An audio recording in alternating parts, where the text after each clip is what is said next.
आज की क्लास में हिस्ट्री के महत्वपूर्ण क्वेश्चन को करने वाले हैं। तो आइए देखते हैं सिंधु घाटी की सभ्यता की सबसे बड़ा नगर कौन सा है। तो सिंधु घाटी सभ्यता का सबसे बड़ा नगर मोहनजोदड़ो। वेदों की रचना किस काल में हुई? तो वैदिक काल में वेदों की रचना हुई। अर्थशास्त्र पुस्तक के लेखक कौन है? तो चाणक्य। चाणक्य जिसे कौटिल्य कहा जाता है। अगला क्वेश्चन है, भारत का राष्ट्रीय प्रतीक कहाँ से लिया गया है? तो भारत का राष्ट्रीय प्रतीक अशोक स्तंभ से लिया गया है। कहाँ से लिया गया है? अशोक स्तंभ से लिया गया है। अगला क्वेश्चन, 1857 की क्रांति का प्रमुख कारण क्या था?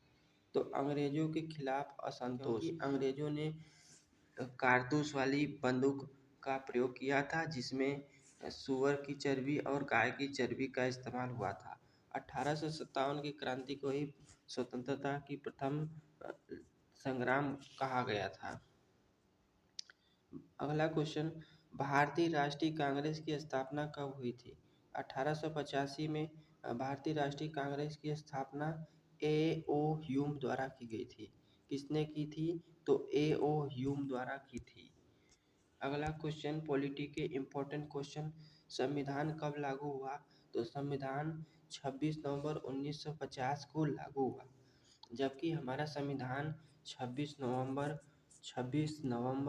1949 को बनकर तैयार हो गया था। इस दिन हम 26 नवंबर को कानून दिवस के रूप में मनाया जाता है। प्रधानमंत्री की नियुक्ति राष्ट्रपति द्वारा की जाती है। संसद के कितने सदन होते हैं? संसद के 2 सदन होते हैं, राज्यसभा व लोकसभा।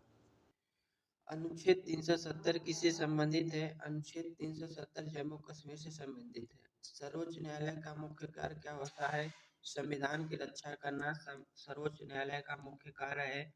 अगला क्वेश्चन, जियोग्राफी का, पृथ्वी का सबसे बड़ा महाद्वीप एशिया महाद्वीप, विश्व की सबसे लंबी नदी नील नदी, भारत का सबसे ऊंचा पर्वत कंचनजंगा पर्वत, भारत में मानसून कब आता है? तो जून से सितंबर तक भारत में। पृथ्वी की सबसे बाहरी परत कौन सी है? तो भूपर्टी है। सबसे बड़ा महासागर कौन सा है? प्रशांत महासागर है। भारत का सबसे बड़ा राज्य क्षेत्रफल में राजस्थान है। तो आज के लिए बस इतना ही।